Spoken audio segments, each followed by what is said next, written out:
Folded hands, she towered above them, height of regal menace, her crystalline shell catching the ship's sterile light and scattering it in obsidian shards.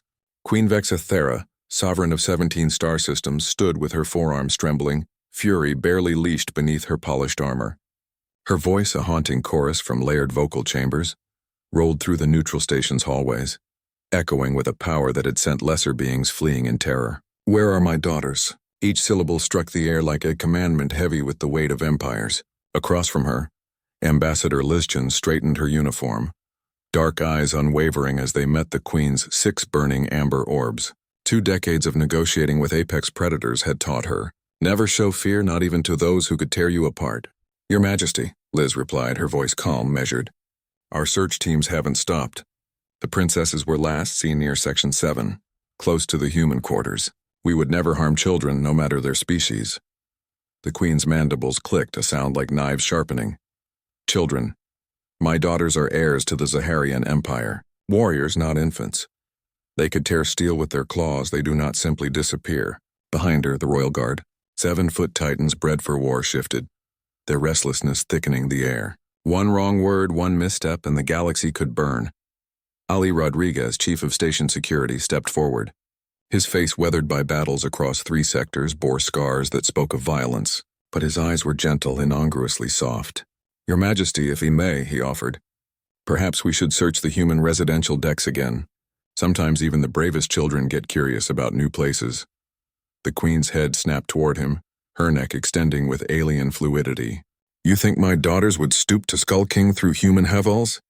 "Not skulking," Ali replied. "Careful, steady. Exploring. In my experience, the boldest children are often the most curious." Something in his tone made the Queen pause. She had braced for threats, for bluster, for the usual posturing. Instead, this human spoke of her daughters not as assets or pawns but as children, lost, perhaps frightened. 6 hours the searchers combed the station, hope thinning with every empty corridor. Then a sound, soft, unfamiliar, drifted from Ali's quarters. The Ziparian guards froze, uncertain. Their translators failed to name it. "That is," the Queen began, her voice faltering for the first time. "Purring," Ali murmured. "That's purring." The door to his quarters stood ajar. Inside the impossible, 2 small Ziparian princesses curled against Ali's chest as he dozed in his redding chair.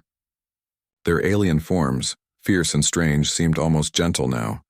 Amber eyes closed, mandibles vibrating with a gentle, contented hiker, the elder, clung to Ali's neck. Kina, her sister, nestled into his side, her crystalline shell dimmed in peace. The Queen stared, her 6 eyes wide. Her daughters, trained for war, taught to see all others as subjects or threats, slept safe and trusting against a human they'd met only hours before. Ali's eyes opened, instantly alert. He took in the crowd, the weapons, the Queen's shock. He offered a sheepish smile, voice low so as not to wake the girls.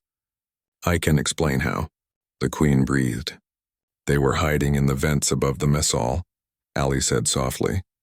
"Scared, hungry, far from home. They fell out while I was doing maintenance. The little one was crying."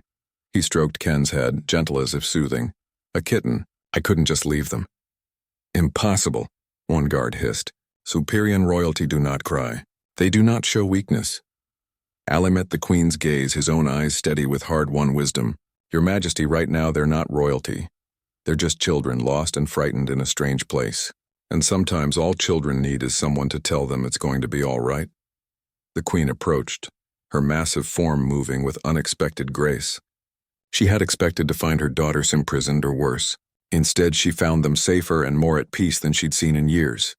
"You fed them," she observed, noting the empty bowls. "Chocolate ice." "Cream," Ali replied. "Seems to be a universal language." Zix stirred, blinking up at her mother. Instead of snapping to attention, she yawned and snuggled closer to Ali. "Mama," she said in perfect standard, "the human told us stories about Earth cats. They sound wonderful." Something inside the Queen's chest cracked, a wall she'd built to rule without weakness. These humans had done what her empire could not. Let her daughters be children. "I owe you a debt," she said at last, her voice softer than any had ever heard. Ali shook his head. "No debt, Your Majesty.